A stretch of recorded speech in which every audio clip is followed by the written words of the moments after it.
ሰላም እንኳን ወደ ቤቴል ቲዩብ በሰላም መጣችሁ። ዛሬም ደግሞ ራሳችሁን ልትፈትኑባቸው እንዲሁም እውቀታችሁን ልታሻሽሉባቸው የምትችሉባቸውን 15 ጥያቄዎችን አሰናድተንላችሁ ቀርበናል። የእግዚአብሔርን ቃል በጥልቀት እንድትረዱ የሚያደርጓችሁን ጥያቄዎች በየጊዜው ይዘንላችሁ ቀርባለን። በእነዚህም ጥያቄዎች የመጽሐፍ ቅዱስ ቃል እውቀታችሁን እንድታሳድጉ እያለን ለዚህ ቻናል አዲስ ከሆናችሁ ቻናሉን ሰብስክራይብ እንድታደርጉ እንዲሁም የእግዚአብሔርን ወንጌል ለብዙዎች ማስተማርና ማሳወቅ እንድንችል ላይክ እና ሼር እንድታደርጉ ከወዲሁ እናሳስባለን። ጥያቄዎቹን ሰርታችሁ ከጨረሳችሁ በኋላ መልሶቻችሁን እንዲሁም አስተያየታችሁን በኮሜንት ላይ አስቀምጡልን። አሁን ከተዘጋጃችሁ ወደ ጥያቄዎቹ እንሂድ። ጥያቄ ቁጥር 1 የዮናስ መጽሐፍ ስንት ምዕራፎች አሉት? ሀ 3 ለ 4 ሐመሩሃ 5 መ 6 10 ሰከንድ አላችሁ።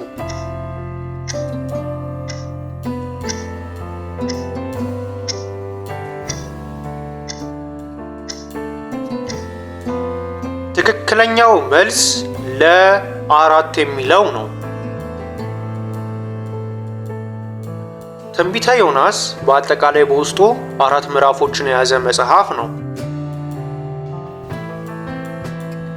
ጥያቄ ቁጥር 2 ኢየሱስ በያዕቆብ ጉድጓድ አጠገብ ውሃ የጠየቃት ሴት ማን ናት?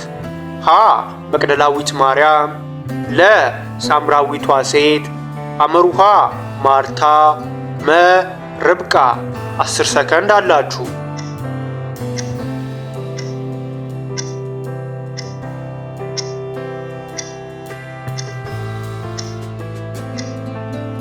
ትክክለኛው መልስ ለሳምራዊቷ ሴት የሚለው ነው። በዚያም የያዕቆብ ጉድጓድ ነበረ። ኢየሱስም መንገድ ከመሄድ ደክሞ በጉድጓዱ አጠገብ እንዲህ ተቀመጠ። ጊዜውም 6 ሰዓት ያህል ነበረ። ከሰማርያም አንዲት ሴት ውሃ ልትቀዳ መጣች። ኢየሱስም ውሃ አጠጪኝ አላት። ደቀ መዛሙርቱም ምግብ ሊገዙ ወደ ከተማ ሄደው ነበርና። የዮሐንስ ወንጌል ምዕራፍ 4 ከቁጥር 6 እስከ 8። ጥያቄ ቁጥር 3 ኤሎሂ የሚለው ቃል ትርጓሜው ምንድን ነው? ሀ ጌታዬ፣ ለ አባቴ፣ ሐመሩሃ ቅዱስ፣ መ አምላኬ። 10 ሰከንድ አላችሁ።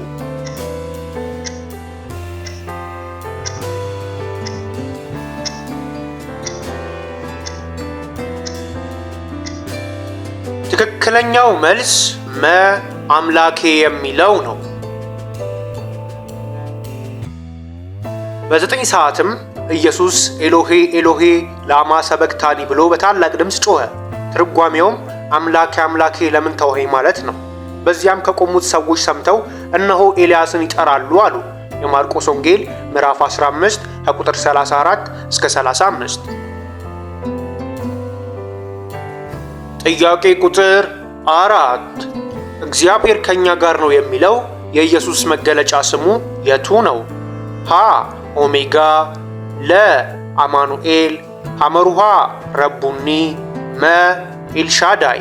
10 ሰከንድ አላችሁ።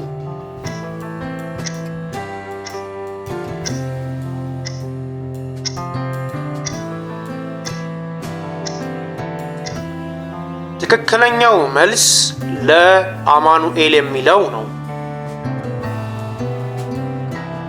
እነሆ ድንግል ትጸንሳለች፣ ልጅም ትወልዳለች፣ ስሙንም አማኑኤል ይሉታል የተባለው ይፈጸም ዘንድ ይህ ሁሉ ሆኗል። ትርጓሜውም እግዚአብሔር ከኛ ጋር ነው የሚል ነው። የማቴዎስ ወንጌል ምዕራፍ 1 ቁጥር 23። ጥያቄ ቁጥር 5 የዳዊት እህት ማን ነበረች? ሀ ጽሩያን፣ ለ አሜሳያን፣ ሐመሩሃ ያሚን፣ መ ርብቃ። 10 ሰከንድ አላችሁ።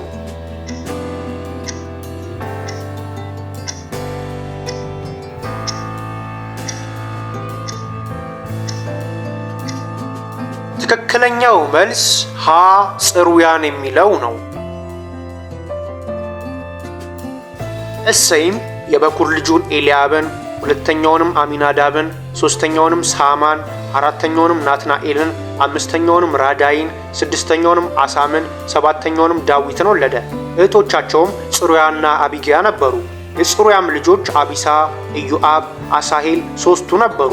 አንደኛ ዜና ምዕራፍ 2 ከቁጥር 13 እስከ 16። ጥያቄ ቁጥር 6 የአብርሃም የመጀመሪያ ልጅ የእስማኤል እናት ማን ነበረች? ሀ ኬቱራ፣ ለ ሳራ፣ ሐመሩሃ አጋር፣ መ ርብቃ። 10 ሰከንድ አላችሁ።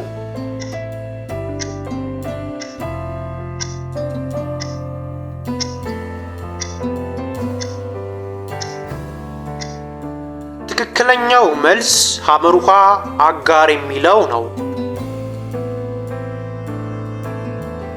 አጋርም ለአብርሃም ወንድ ልጅ ወለደችለት። አብርሃምም አጋር የወለደችለትን የልጁን ስም እስማኤል ብሎ ጠራው። አጋርም እስማኤልን ለአብርሃም በወለደችለት ጊዜ አብርሃም የ86 ዓመት ሰው ነበረ። ኦሪት ዘፍጥረት ምዕራፍ 16 ከቁጥር 15 እስከ 16።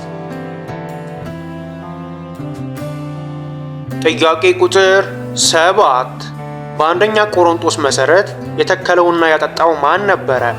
ሀ ጴጥሮስና ያዕቆብ፣ ለ ጢሞቴዎስና ዮሐንስ፣ ሐመሩሃ በርናባስና ሲላስ፣ መ ጳውሎስና አጵሎስ። 10 ሰከንድ አላችሁ።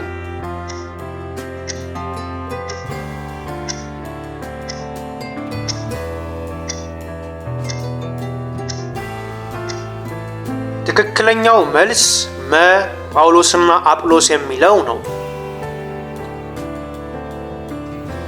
እኔም ወንድሞች ሆይ የሥጋ እንደመሆናችሁ በክርስቶስም ሕፃናት እንደመሆናችሁ እንጂ መንፈሳዊያን እንደመሆናችሁ ልነግራችሁ አልቻልሁም። ገና ጽኑ መብል ለመብላት አትችሉም ነበርና ወተት ጋትኋችሁ። ገና ሥጋውያን ናችሁና እስካሁን ድረስ ገና አትችሉም። ቅናትና ክርክር ስለሚገኝባችሁ ሥጋውያን መሆናችሁ አይደላችሁምን? እንደ ሰውም ልማድስ አትመላለሱምን?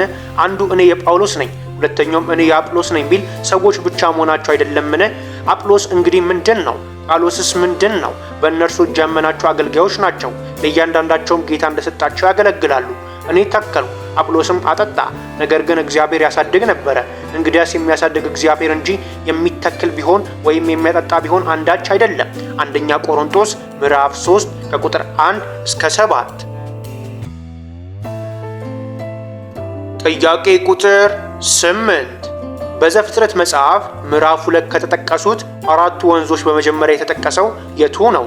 ሀ ጊዮን፣ ለ ኤፍራጥስ፣ ሐመሩሃ ጤግሮስ፣ መ ፊሶን። 10 ሰከንድ አላችሁ።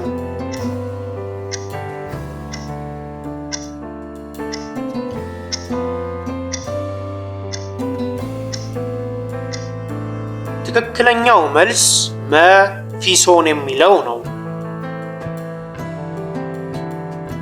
ወንዝም ገነትን ያጠጣ ዘንድ ከኤደን ይወጣ ነበረ። ከዚያም ለ4 ክፍል ይከፈል ነበረ። የአንደኛውም ወንዝ ስም ፊሶን ነው። እርሱም ወርቅ የሚገኝበት የኤውላጥን ምድር ይከባል። የዚያም ምድር ወርቅ ጥሩ ነው። ከዚያም ሉልና የከበረ ድንጋይ ይገኛል። ኦሪት ዘፍጥረት ምዕራፍ 2 ከቁጥር 10 እስከ 12። ጥያቄ ቁጥር 9 እስማኤል ሲገረዝ ስንት ዓመቱ ነበረ? ሀ 8 ዓመት፣ ለ 13 ዓመት፣ ሐመሩሃ 7 ዓመት፣ መ 15 ዓመት። 10 ሰከንድ አላችሁ።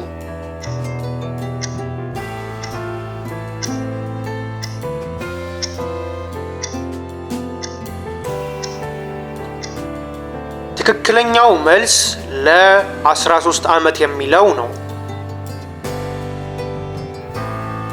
አብርሃምም የቁልፈቱን ሥጋ በተገረዘ ጊዜ የ99 ዓመት ሰው ነበረ። ልጁም እስማኤል የቁልፈቱን ሥጋ በተገረዘ ጊዜ የ13 ዓመት ልጅ ነበረ። በዚያም ቀን አብርሃም ተገረዘ፣ ልጁም እስማኤልም። ኦሪት ዘፍጥረት ምዕራፍ 17 ከቁጥር 24 እስከ 26። ጥያቄ ቁጥር 10 ያዕቆብ ከካራን ከተመለሰ በኋላ ለራሱ ቤት የተሰራበት ቦታ ምን ይባላል? ሀ ኬብሮን፣ ለ ሱኮት፣ ሐመሩሃ ቤቴል፣ መ ሴኬም። 10 ሰከንድ አላችሁ።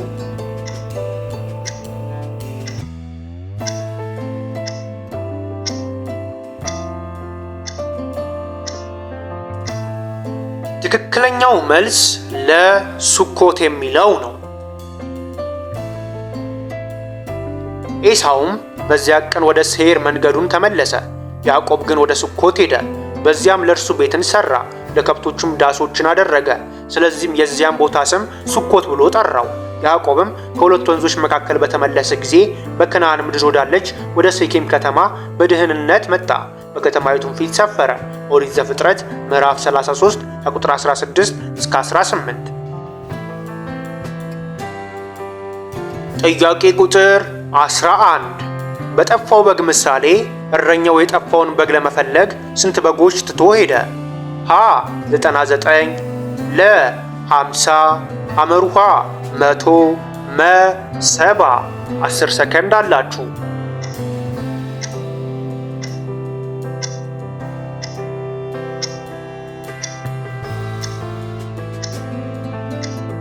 ትክክለኛው መልስ ሀ 99 የሚለው ነው። ይህንም ምሳሌ ነገራቸው እንዲህ ሲል 100 በግ ያለው ከእነርሱ አንዱ ቢጠፋ 99ኙን በበረሃ ትቶ የጠፋውን እስኪያገኘው ድረስ ሊፈልገው የማይሄድ ከእናንተ ማን ነው? ባገኘውስ ጊዜ ደስ ብሎት በጫንቃው ይሸከመዋል። የሉቃስ ወንጌል ምዕራፍ 15 ከቁጥር 3 እስከ 5። ጥያቄ ቁጥር 12 የሙሴ የበኩር ልጅ ስም ማን ነበረ? ሀ አልዓዛር፣ ለ ጌርሳም፣ ሐመሩሃ አሮን፣ መ ቦዔዝ። 10 ሰከንድ አላችሁ።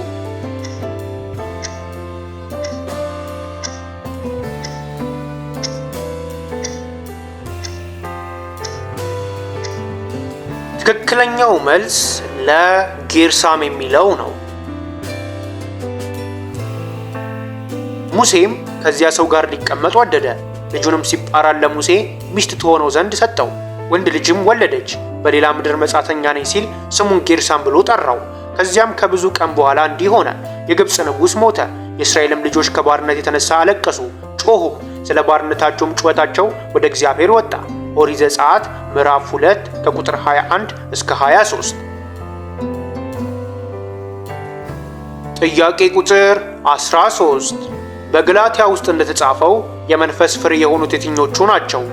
ሀ ፍቅር፣ ደስታ፣ ሰላም፣ ለ ጥበብ፣ ምጽዋት፣ ምሕረት፣ ሐመሩሃ ጸሎት፣ ጾም፣ መስዋዕትነት፣ መ ዕውቀት፣ ልሳኖች፣ ተአምራት።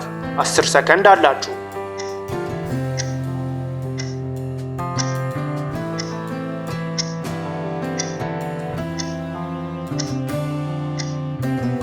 ትክክለኛው መልስ ሀ ፍቅር፣ ደስታ፣ ሰላም የሚለው ነው። የመንፈስ ፍሬ ግን ፍቅር፣ ደስታ፣ ሰላም፣ ትዕግስት፣ ቸርነት፣ በጎነት፣ እምነት፣ የዋሃት፣ ራስን መግዛት ነው። ወደ ገላትያ ሰዎች ምዕራፍ 5 ከቁጥር 22። ጥያቄ ቁጥር 14 ዳዊት በእስራኤል ላይ ንጉሥ ሆኖ የተቀባው በየት ነበረ? ሀ በኬብሮን፣ ለ በኢየሩሳሌም፣ ሐመሩሃ በቤተልሔም፣ መ በገሊላ። 10 ሰከንድ አላችሁ።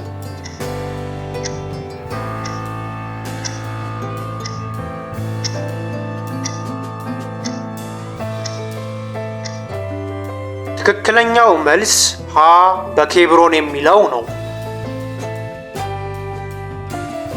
ጥያቄ ቁጥር 15 እግዚአብሔር ሰውን ከኤደን ካባረረ በኋላ ኪሩቤልን ከኤደን ገነት በየትኛው አንጻር አቆመው?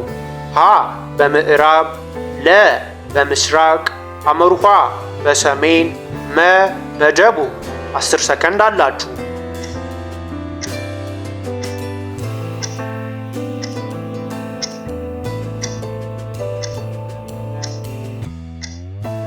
ትክክለኛው መልስ ለ በምስራቅ የሚለው ነው። የእስራኤልም ሽማግሌዎች ሁሉ ወደ ንጉሡ ወደ ኬብሮን መጡ። ንጉሡም ዳዊትም በኬብሮን በእግዚአብሔር ፊት ቃል ኪዳን ከእነርሱ ጋር አደረገ።